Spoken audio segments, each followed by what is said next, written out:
who are the people that are going to change it? Those who are in the legislative. Are you with me? Elections are not about the president only. Elections are about those who decide the future by by debating on those bills and passing those bills for the president to accent.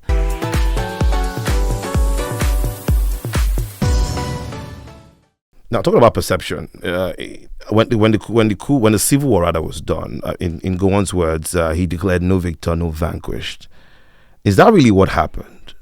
Because I feel like a certain region in the country, without mincing words here, the southeastern part of the country still feel like they're left out. And ever since then, we heard talks about IPOB and them wanting to create another country. Unfortunately, we hear those talks. Do you really think it was no victor, no vanquished? Well, there's no war. So let's always remember one thing: there is no war that there is no victor, no vanquished. Are you with me? Okay. However, how you decide to deal with those who you feel were the agitators of the war or those who lost the war is different. It's the same way in World War II. The vanquished was Germany, and they paid dearly for it because over the years, until recently, Germany could not build an army. Japan also did the same thing. But what was it that the West did then? They put in funds to do what? To change the way and the things that they were focused upon. So today, Germany, without Germany, there's no Europe. What you have in Asia today has come out, a lot of it. The technology that everybody calls the Chinese. When I was growing up, it used to be Japanese. The original was Japan. Yeah. The fake was Taiwan. Then it moved to the fake was China. Then it moved to the fake was Korea. But they built things. And these have all come out from people who lost wars and who those who vanquished them decided to put in the things that they needed to rebuild that system. And I think I once told you that a lot of people think that, or a lot of people have this perception that the war was about tribes. I do have a different perception. The war was about economics. Economics? Yeah. And if you go look for some of our talks about the war, it was always about economics of why the East could not leave Nigeria. It was about economics. It wasn't about the people. Okay, so would you say that the southeastern part of Nigeria has recovered from the civil war over the years? And I'm saying this because from what we heard based on history was that a lot of people from the southeast after the war, they more or less started from ground zero, which is to a large extent true. Are you with me? And I've heard so many people say, oh, they were only giving £20. Yes. And unfortunately, because of what I know, okay, I don't think that is the real reality. Yes, the £20 did go around because you needed to get people at least have monies to spend. And let's remember, and I've always said this, even when we're talking on different issues, yes, if you're not spending money, which is what, for me, a major issue in Nigeria is, you have over 100 trillion in the economy, but nobody sees it. If the velocity of money is not high, are you with me? Yeah.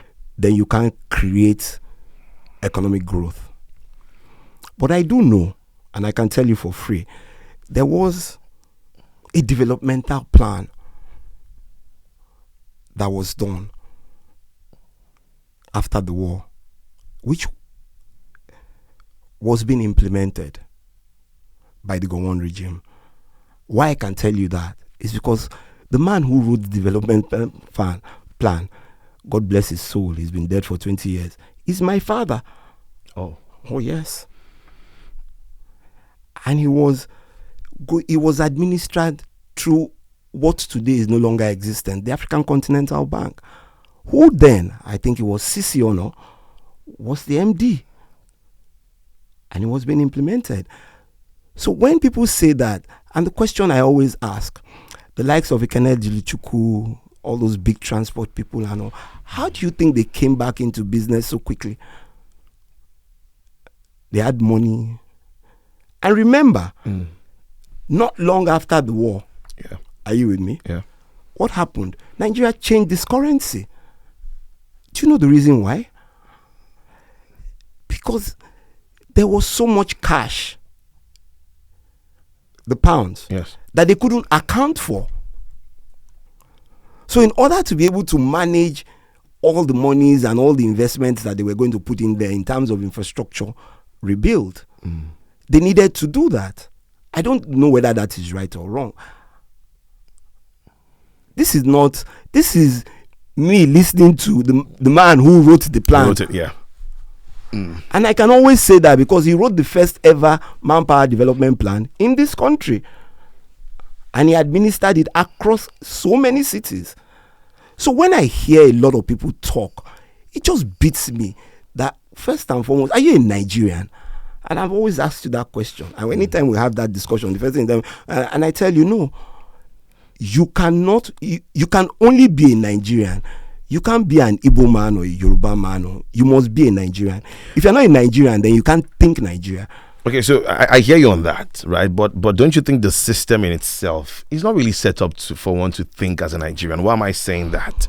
When you fill a form, you're more or less identifying. And I've yourself. asked you, they Chiwete, keep putting the and I'm going to I won't let you land. I won't let you land because I know where you're going to. State of origin, yes. Yeah. Why is it there? I'm going there. Why is it and there? I am going there. Okay. And I have told you which one of us has gone to challenge that in a court of law.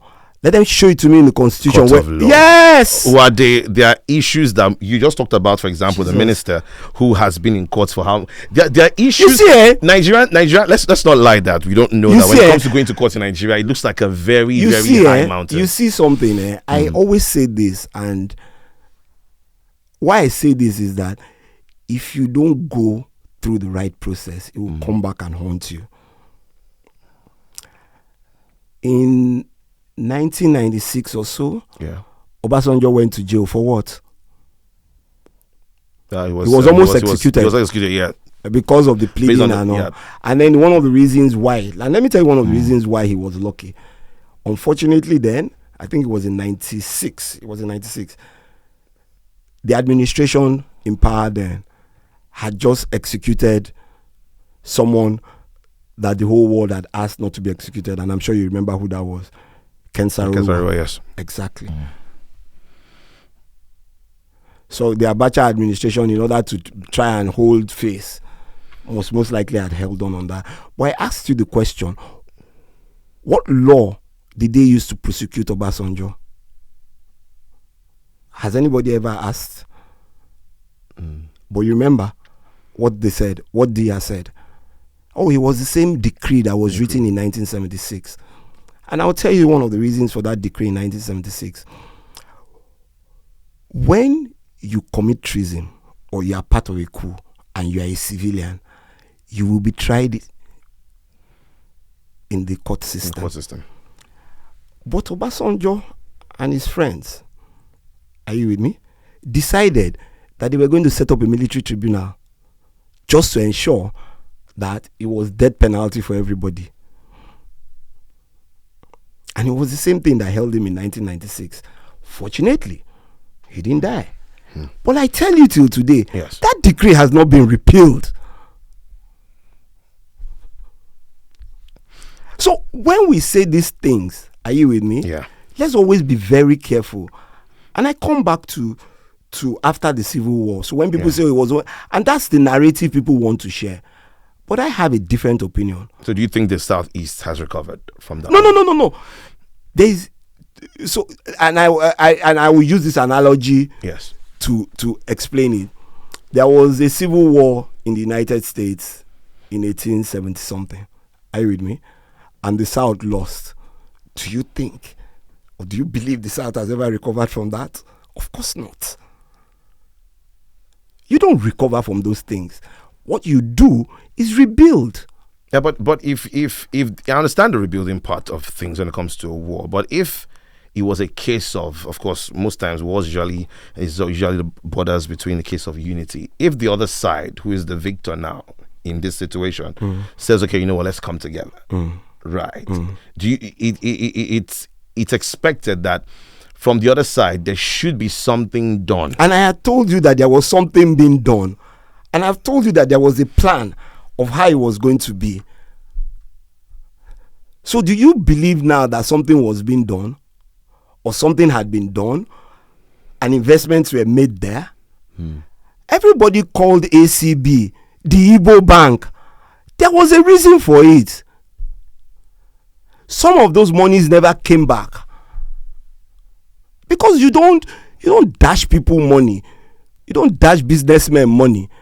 You put it into the system so that they can utilize it. And what are they expected to do? To pay back so that the next set of people can use it.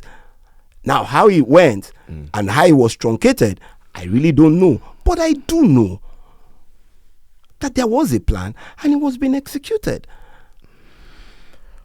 All right, so let's look at NYSC now, the concept of NYSC, because, I mean, it's part of the moves that was made to reunite Nigeria after the Civil War. The concept initially, maybe it had some level of, first off, do you think it ever made anything better in terms of Nigeria's unity? I think it did. I think it did, because it gave opportunities to Nigerians to go to places that they never dreamt that they will ever go.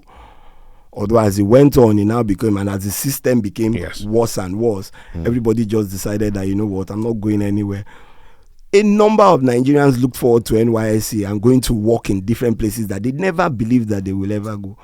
A number of Nigerians from the NYSC have remained in places that they went to serve and became whoever they became.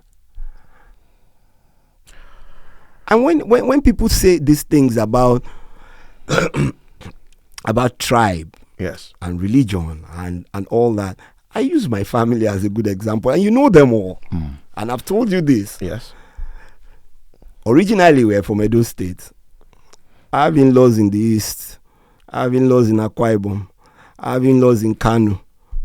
I have in-laws in Warri. So, and I asked that question, because we are 5 boys and 1 girl, and I have in-laws in Ogun State. Yeah. And I always ask you that question. You've never been able to answer me, so I'll ask you now. So let me be the host on this part. Okay. If there is an issue on ethnicity, who should I kill first? My sister-in-laws, or my brother-in-law, or my nephews and my nieces? You need to answer that question. Okay, so my answer to that question is not everybody is like you. No. I have to say that. No, because when we preach tribalism, here's the thing. It's not a case of preaching tribalism. It's a case of, I think it's not a case of people go about saying, no, you must do this. I don't want to have anything to do with this person. Something happened. Then which has been passed on from generation to generation. The only way, in my own opinion, and this is my opinion, and I hold on to it, is that you must first be a Nigerian, and you don't see those things because we see them. So, who would you say should encourage national unity? The leaders or the people? Where should it start from? We must start from somewhere. They don't see everybody. We know. Where should we start from now? The leaders or the followers? Okay, so. No. So you start preaching unity no. So unity must come first and foremost from leadership. However, let's remember that different cadres and levels of leadership. You're a leader in your own part. Everybody listens to you on radio Monday to Friday. Yes. Are you with me? So you're a leader. A lot of young people listen to you. A lot of young people believe in you. So where do you start? You must start to being a Nigerian. And I say that every time. That's why I am in Nigeria. And I always tell you this. Are you with me?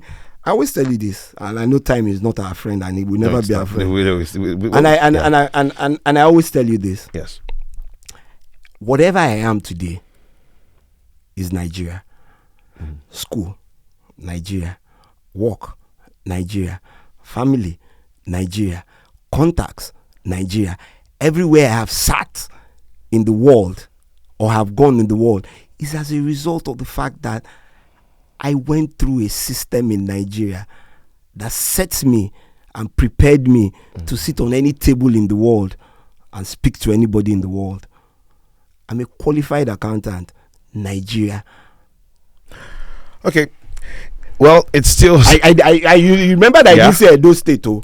I didn't know. say I know Edo. that. I heard said you. Nigeria. I heard you. I heard you. I heard you. I heard you. It's still Candid Convos with myself, Chiwete, and we're talking about the concept of Nigeria. I still have Uade here with me, and we're still having a conversation.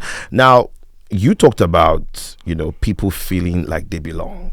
Part of the ways you can encourage unity in a place, in a country. Why haven't we had an Igbo president? Wow. It has, because the pendulum has been swinging north. We know when it comes to the south, it's been going towards the west. Why don't we have an Igbo president yet? Okay. I know I like to abstain from talking about Hausa, Igbo, Yoruba. Yes. And when people say the north, are you with me? Yes. When you say the north, who makes up the north?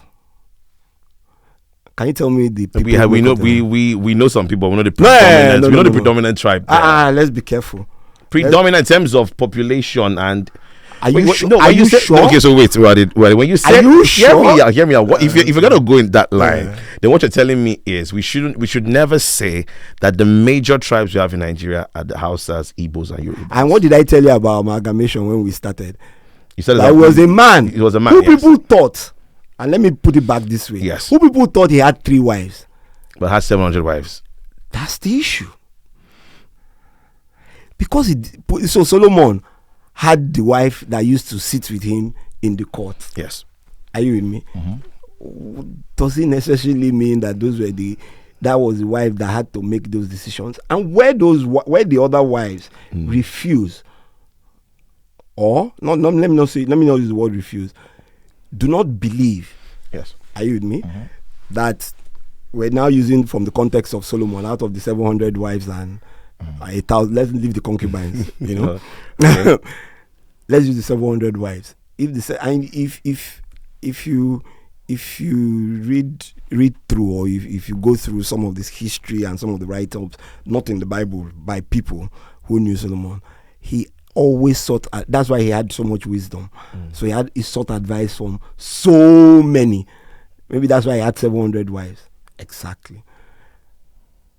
Where you don't get people to come together and everybody feels that, it's just about these 3 people, then you will continually have the inner wranglings. Okay, so if that's the case, how come it has only swung to a set of people among these 3 major? And then coming to that, and I would answer you. Okay. History has also played its part. History, because of the perception of what people have come to perceive, that the 1966 coup was an Igbo coup. Yes. Wrong perception, maybe. Are you with me? But people have their opinions and have their perceptions. But I don't think, in my own opinion, because there were other people, there were some Igbo leaders in the army that died. Do you understand? They were shot defending a nation. Yes. Are you with me?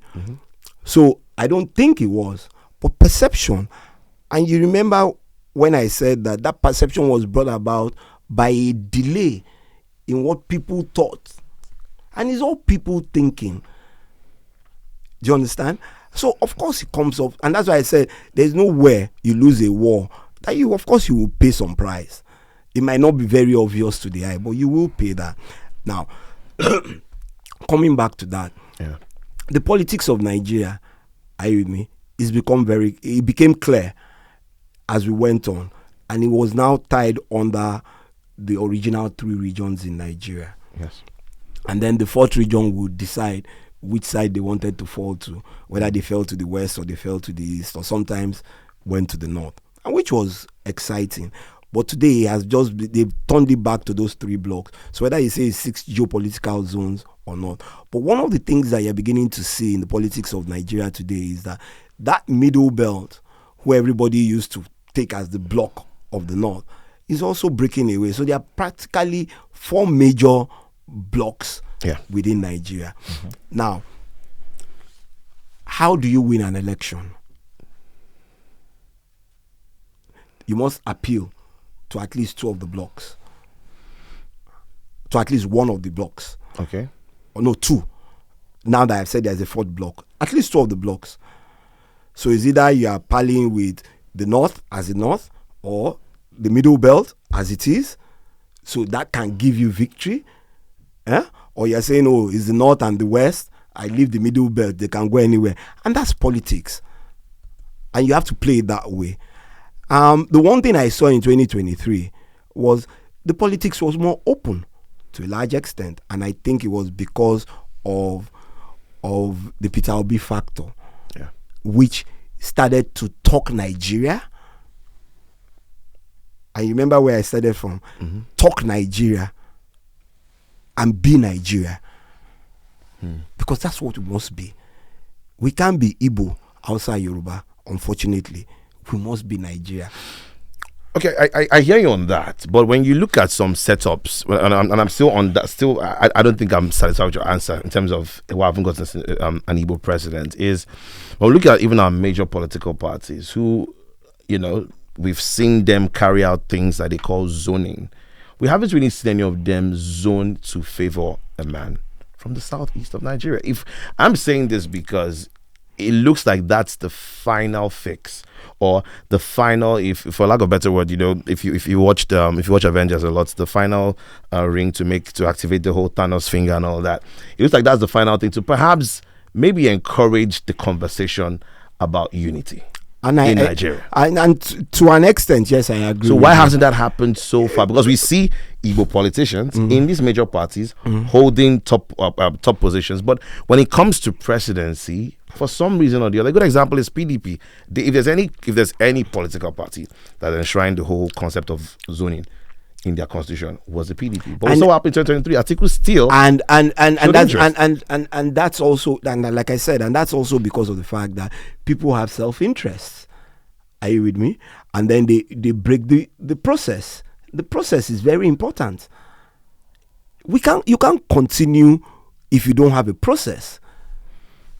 Now, I'm not saying if the PDP had zoned it to Southeast in 2023, are you with me? It would have fallen on to Peter Obi. It could have been someone else completely. Yes. But, like I said, you must take away those self-interests, whether it's from tribe, region, or religion, into the bigger picture.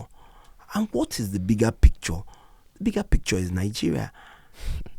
And here we go again. Yeah. The Nigeria concept. Yes. But you need to make... concept must be Nigeria. The concept cannot be a combination of people. The concept must be, in totality, Nigeria. Because when you have a concept of Nigeria, are you with me?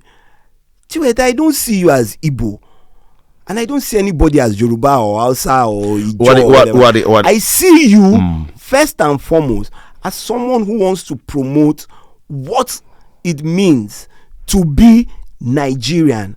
And what it means to be an Igbo man. You can preach, you can prove. See, I can do all the things I want to do to be an, whether you call, I tell myself, somebody that, your name, you can't be from Lagos. Then some people will tell me that, these are migrants into Lagos. Are you with me? And then they will tell me, they are more Lagosian than me. And I'm wondering, how? Do you understand? Yes. And we must change that concept. And like you said at the beginning, tribalism, corruption, religion, it must end. And the young people, I've told you this before, my generation is probably the worst thing that happened to Nigeria. And I'm not ashamed to say that. And you know the ones I call my generation, those that were born from 1960 to 1980. And they are the ones in the corridors of power today. And unfortunately, they are the biggest beneficiaries of the country called Nigeria. Not a country called Igbo, Yoruba, or Hausa. A country called Nigeria. They went to the best universities. They went to the best secondary schools. Are you with me? Yes. They worked in the Nigerian system. What did they do? They didn't build a Nigeria. Okay, let me move on from there to what IBB said about the 1993 election and his reason for not declaring MK Abiola the winner. Talked about reason bordering on security reasons and all of that. Do you think do you think that's enough to vindicate him from all of that action? No. That's my simple answer. No. Would you tag that Leadership. as a crime, and he should be arrested for that? Do you think he should be arrested for that? For annulling the election? Yes. No, I think he should be arrested first and foremost for being a coup plotter. A coup plotter? Yeah. In what? A coup plotter? Yeah. Why? Because his coup succeeded and he became president. He Well, committed treason. He committed and that means treason. we should arrest. Okay, so let me tell that you. means there's going to be a lot of arrests. Oh yes. Buhari, Oh yes. The class of 1966. They call themselves. They know it. I'm not the one that said it. They are the class of 1966. It's not me. Go check it out. The class of 1966. That's all them Nzegu, Obasanjo, Buhari, and all of them. They are the military party of Nigeria. In my own opinion. That's why I said, I hope they won't come and carry me after all this. My brother has always said, oh, be careful. But I need to, if we don't know this, are you with me, then we won't know the truth. Because history has been written based on how they want the history to be written. But it's unfortunate. He committed a crime against Nigeria. He's been part and parcel of so many coups. He foiled the Dimka coup in 1976. Claimed he was supposed to go and arrest Dimka, but Dimka got away. They should have tried him also for letting the man get away. They should have actually court-martialed him and put him in, what's it called? He says, oh, he got a bullet during the Civil War. But it was your class that caused all the problems, that created all the so-called anarchy that you were trying to. But it seems you're putting it on him alone. No. There are other people. That's what I said. But you heard when I mentioned them, the class of 1966, Nzogu, all of them, Obasanjo, Muritala, what's it called? The four major parties in the core, the five of them. Yes, they are all graduates of the University of Ibadan now. You didn't know. Anyway, let's go on.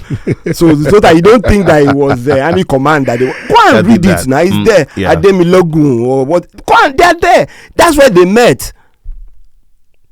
What would you say can be done? I still have to piggyback to this issue because I feel like what can be done for us to actually perhaps quell this conversation of the Southeast wanting to break out. Because if you look at even the selection of, when you look at number of states and all of that, nothing seems to be favoring that region. And I've told you that the creation of states is not based on one man or a committee of 30 people saying that. And look at the process of the state that they wanted to create how many states just now. They're looking at and did you read the constitution of how you needed to create a state? That those things had to come from the people. Not one of those 37 that they were thinking about, not one did they get any letter from those constituents. That's how you create a state. And the creation of state, you must get 2/3 vote. But in these days, 2/3 can be by anything. Can be by nay or yea. Yeah. I don't know. But 2/3 can be by anything. 2/3 can be by voice. Okay. Whether it's audible or non-audible. So you said something in the beginning of this conversation. You said it has to be about the people. The people are the ones to drive things and all that. When you're comparing civilian rule to military rule, now we have democracy. It's still about the people. Is that what we're doing now? In terms from is that what the government is doing right now? Well, they've carried out elections, which you will say yes, that's what it is. They're implementing their policies because they're the ones in power, or they were the ones in administration. Some of the things they've done, I don't think is right. Like the state of emergency in Rivers State, I don't think is right. The electoral process, I think there were so many flaws there. But it still comes back to the people. And I say this, maybe to end. After February, when was the election? February 23. February 23rd, 2023. Yeah. How many people have turned 18 in Nigeria and have registered for the 2027 election and have collected their voters card? I always tell you, election is not a 4-year process. Election is every day, and every day is that the day you turn 18, are you with me? You start to think about what is good for me and the people around me in terms of security, in terms of economy, in terms of education, in terms of health. If you're not thinking like that and we wait every 4 years, this is what we will get. We'll continue to get this kind of elections. Chile is a very good example that changed the constitution because the young people said that constitution was written by old people who didn't even understand what they were going through. And today Chile has one of the best democracies in the world. South Korea is another example where the daughter of the man who overthrew the government and killed all of them, are you with me, tried his her so-called uncles and put them in jail. Many of them were too old to go to jail, so they were in house detention till they practically all died. I think there's only one left. That's the daughter of the man who grew up in the presidential villa. Then we as Nigerians must think first and foremost Nigeria. I'm not Igbo, I'm not Yoruba, I'm not Wazobia. I am Nigerian. Thank you. Before you go, I hear you on that, because you say it a lot of times. Go get your voter's card, go and vote and all that. But there seems to be an issue here. The constitution we run with right now was created by the military, but we're running it in a civilian setup. Is it that we don't know about this? Is this intentional? Because I'm thinking we should know better It comes back to who are the people that are going to change it. Those who are in the legislative. Are you with me? Elections are not about the president only. Elections are about those who decide the future by signing, by debating on those bills and passing those bills for the president to accent. Those, not just the president, even the governors. Are you with me? Yeah. Even the local government chairman, is those who decide those bills. And who are they? Are they truly Nigerian? So when young people tell me, oh, this, that, the president, no. Who is your representative in the state assembly? Who is your representative in the House of Assembly? Who is your representative in the Senate? The day, are you with me? And I told you during the last elections, which I thought would have been the difference, but because we're all scared. Everybody wants good time, but nobody wants to die. But we will all die one day. Some old, some young. Are you with me? God give us the grace to live to 70 and a half. But if we don't start to do that and ensure that when we register, or the system ensures that when we register at 18, we can get a voter's card within a week, maximum within a month. And when we go to the local governments, we pick them up. And then on the day of elections, if we have 93 million Nigerians registered, 80% of them, and 80% of 90 million Nigerians is 72 million, are in that polling stations voting. Then your voice will speak. Then you will be a Nigerian. Then you will make the changes that you want, so you so desire. Your changes won't come by dreaming or blowing. Your changes will come by creating a system that treats you fairly, that provides good economic environment, healthcare, good education like I got. Are you with me? And that should be through your voter's card. All right, thank you so much, Uade, for being my guest on this It was episode a pleasure being here of the podcast. It's been Candid Convos with me, Chiwete. We're having a conversation with Uade as regards Nigeria, basically looking at the concept of our great nation. Please feel free to subscribe. Feel free to share this video if you find it impactful. Share with anybody. Share it across your social media platforms, and we'd love to do that. But also, do not forget to actually subscribe. That is how you can get updates for our very next episode of this podcast. Thank you so much for being part of this, and if you have any information or any inquiries, just send me a message via the email on your screen right now. My name is Chiwete. I'll see you again. Bye.